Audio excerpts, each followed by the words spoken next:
I'm Olivia Miller, 26, stumbling along the gravel shoulder of Route 9 with my 2-year-old clinging to my chest. Semi-trucks are blasting past us, shaking the ground, and I'm terrified, but I keep walking. Then tires screech. My father's black truck slams into park right in front of me. He jumps out, face pale with rage, looking at the empty road behind me. "Olivia, where's your vehicle?" He shouts over the traffic. I look him in the eye and finally speak the truth.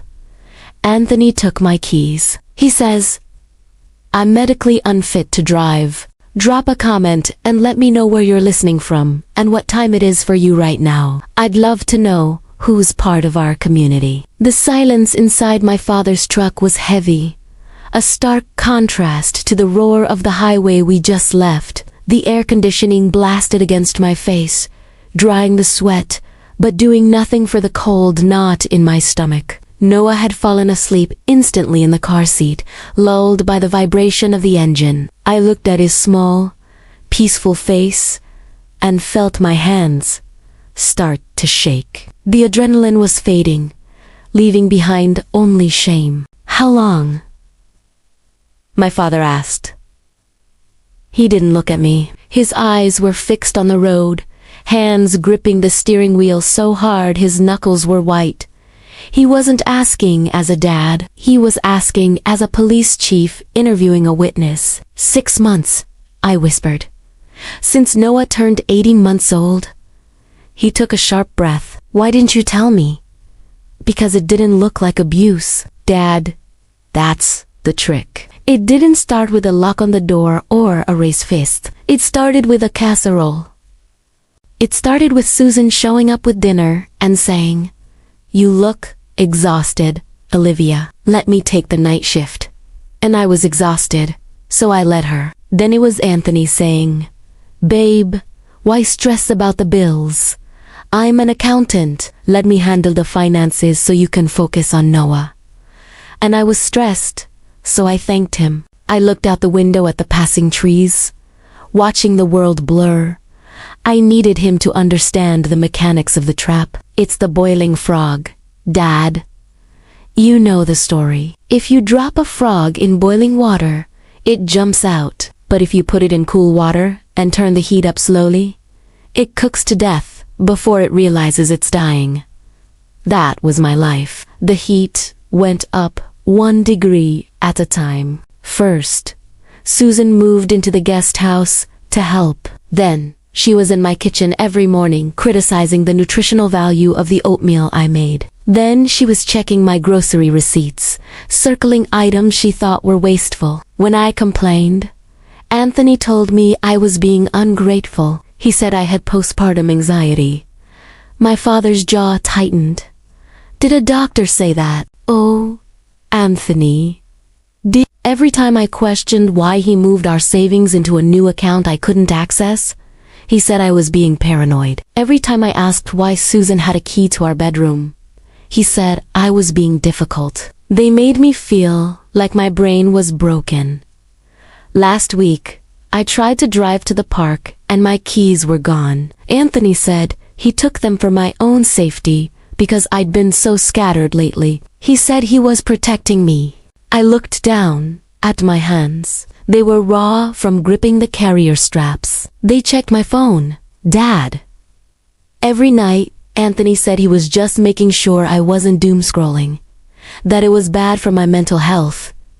But he was reading my texts. He was tracking my location. I stopped calling you because I didn't want you to worry, and I didn't want them to know I was cracking. I thought if I just behaved better, if I was just calmer, they would give me my life back. My father pulled the truck onto the shoulder of the road and put it in park. He turned to me, and the look in his eyes wasn't anger at me. It was the cold, lethal focus of a man who had hunted predators for 30 years. "That is not help, Olivier," he said, his voice low and terrifyingly steady. "That is a siege. They isolated you. They disarmed you. And then they took you hostage. We're going back." Panic flared in my chest. "No, Dad, please. I can't. We aren't going back to talk, he said, shifting the truck back into gear. We are going back to get your things. You are leaving that house today, and you are never walking on the side of a highway again. The tires crunched on the pristine gravel driveway. My father's truck looked out of place among the imported sedans and meticulously trimmed hedges. The estate was silent.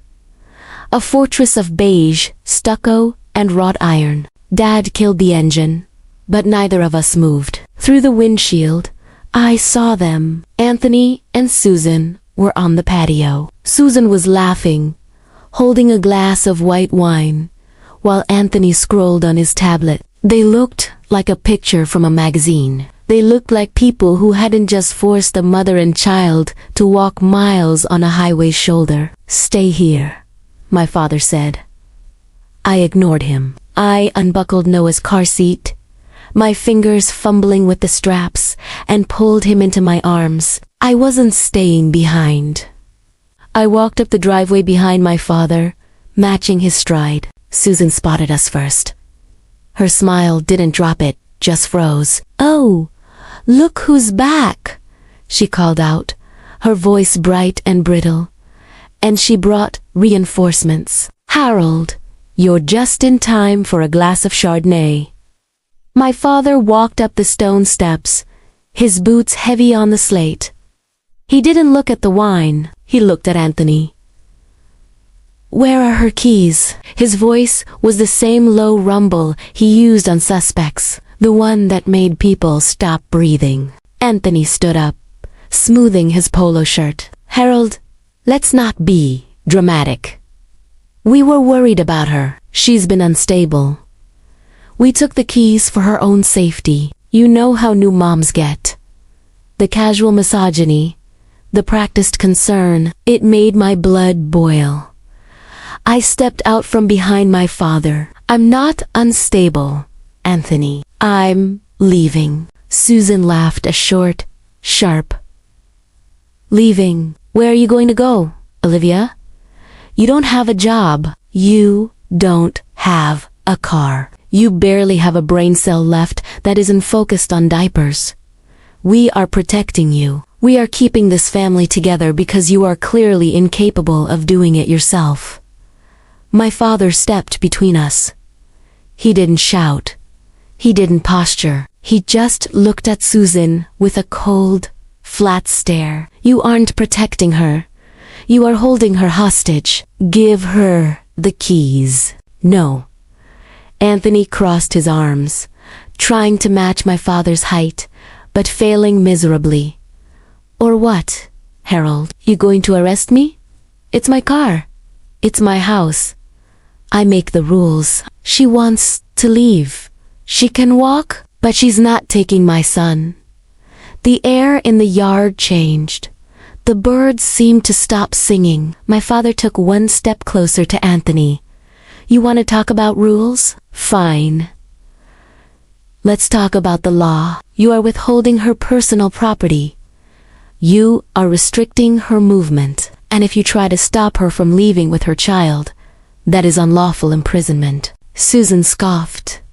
Oh, please. She's hysterical. She needs rest. She needs her passport, my father sighed, turning to me. Go inside. Get your documents. Get the baby's things. I'll handle them. I ran past Anthony, dodging his outstretched hand. I heard Susan shouting something about trespassing, about calling the police, but my father's voice cut through it all. Go ahead, Susan. Call them. I'd love to explain the situation to my former colleagues. I raced up the stairs, my heart pounding against my ribs. The house felt different now. Cold. Alien. It wasn't my home. It was a crime scene. I tore open the closet door, my hands moving with a frantic, clumsy speed. I didn't fold anything. I shoved clothes into the duffel bag. Noah's onesies, my jeans, anything I could grab. My breath hitched in my throat, a jagged rhythm of panic. My father stood in the doorway, his back to me, watching the hall. He was a statue. a barrier between me and the people who had slowly dismantled my life. I stopped for a second, clutching Noah's favorite blanket. "Dad!" I whispered. He didn't turn around. His shoulders were rigid. I saw it. "Then, 6 months ago," he said, his voice rough with a pain I hadn't expected. "The Sunday dinner, when you didn't laugh once. The way you looked at Anthony before you answered a simple question. I saw the light going out in your eyes, Olivia." I froze. I knew. "I told myself it wasn't my place," he continued, his voice cracking. "I told myself marriage is hard, that I shouldn't interfere, that I was helping by giving you space. I thought I was respecting your boundaries, but I wasn't. I was leaving you behind enemy lines without a weapon. I'm so sorry." The guilt in his voice was heavy. A physical thing. It was the silent regret of the watchman who fell asleep while the castle was breached. I walked over and put a hand on his arm. "You're here now," I said. "But Dad, you need to know something. I didn't stay because I was weak." He turned to look at me, his eyes searching mine. "I stayed because I was terrified that if I left without a plan, they would take Noah." I pulled a hidden folder from under the mattress, the one place Susan never checked because she was too busy inspecting the dust on the baseboards. I opened it. Inside were photos of Anthony's bank statements I'd snapped when he left his laptop open, screenshots of texts between him and Susan discussing how to manage me. "I wasn't just surviving, Dad," I said, my voice steadying. "I was gathering ammunition. It's the invisible chain of the survivor. You don't yank against the chain because it just chokes you harder. You wait. You pick the lock while they're sleeping." I was waiting for the moment I could leave with Noah and never have to look back. Today was that moment. My father looked at the folder, then at me. He didn't see a victim anymore. He saw his daughter. "Let's go," he said. We walked out of the bedroom. Anthony was at the bottom of the stairs, looking up at us with a mix of fury and disbelief. Susan was behind him, her phone in her hand. "You can't take him!" she shrieked, pointing at Noah in my arms. "That is kidnapping. I have the police on the line right now." My father didn't even slow down. He descended the stair step by heavy step, forcing Anthony to back up. "It is not kidnapping for a mother to travel with her child, Susan," my father said, his voice projecting with the authority of a man who knew every statute by heart. "But preventing a person from leaving a premises, that is unlawful restraint. And if you lie to a 911 dispatcher about a custody dispute to incite a police response, that is filing a false report." "Do you want me to spell out the sentencing guidelines for you?" Susan's mouth snapped shut. Her thumb hovered over her phone screen, trembling. I walked past them. I didn't look at Anthony. I didn't look at the kitchen where I'd cried over burnt toast. I walked out the front door into the blinding afternoon sun. The air tasted different out here. Tasted like oxygen. The drive to my father's house felt like the first real breath I'd taken in a year. The silence wasn't empty. It was safe. Noah babbled in the back seat, pointing at the passing trees, oblivious to the fact that his mother had just burned down her life to save his. When we pulled into Dad's driveway, I expected relief. Instead, my brain switched into overdrive. The adrenaline crash was brutal, leaving me shaky and nauseous. "We need to check everything," I said, dumping the duffel bag on Dad's kitchen table. My father was already on the phone with his lawyer, but he nodded at me. "Check what?" "The money, the documents, everything." I spread the papers out. I'd managed to grab the file folder from Anthony's home office while Dad was blocking the stairs. My hands trembled as I opened it. Bank statements, loan agreements, title documents. It took 10 minutes to realize the extent of the damage. Dad hung up the phone and walked over. "What did you find?" I stared at the paper in my hand, The number is blurring. My car, I whispered. The SUV. You bought me when Noah was born. Yeah, it's gone. Anthony sold it 3 weeks ago to a dealership in the next county. The bill of sale was right there, dated the day after he took my keys, $12,000. My father's face went stoic, a mask of controlled rage. He sold a gift given to his wife.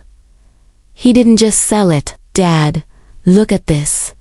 I pushed a bank transfer receipt toward him. He used the money to pay off a credit card, but the card isn't in his name. It's in Susan's. Dad picked up the paper. Susan's gambling debt or a failed business venture? Does it matter? They stole my car to pay her bills. But that wasn't the worst of it. I dug deeper into the file, my heart pounding a frantic rhythm against my ribs. There was a loan document from a private lender. $40,000. The borrower listed was Olivia Miller. I didn't sign this, I said, my voice rising in panic. Dad, look at the signature. Looks like Anthony trying to write like you, Dad finished. I felt the room spin. He took out a $40,000 loan in my name, and the educational trust fund, the $56,000 my grandmother left me. I logged into the banking app on my phone, my fingers slipping on the screen. Incorrect password. I tried again. Locked out. I called the automated number, punching in my social security number. The balance of your account ending in 4,492 is $0. I dropped the phone. They had taken everything. The car, the trust fund, my credit. It wasn't control anymore. It was a deliberate attempt to bankrupt me, to trap me with no way out. My father studied the documents, the forged loan, the car sale, the transfers. His expression hardened. This isn't a marriage issue, he said. This is felony fraud. When Anthony and Susan showed up shouting and threatening custody, I opened the door calmly and handed him the envelope. Inside was the proof. Loan documents, bank records, the forged signature. His confidence collapsed as he read. You stole $56,000, I said. That's not a marriage. That's a crime. I gave them a choice. Return the money by morning or the file goes to the district attorney. They left in panic, exposed, and powerless. 3 months later, I locked the door of my own apartment. Small, quiet, chosen by me. My bank balance was modest, but it was mine. Anthony was facing charges. I was rebuilding my life. I wasn't grateful for the cage anymore.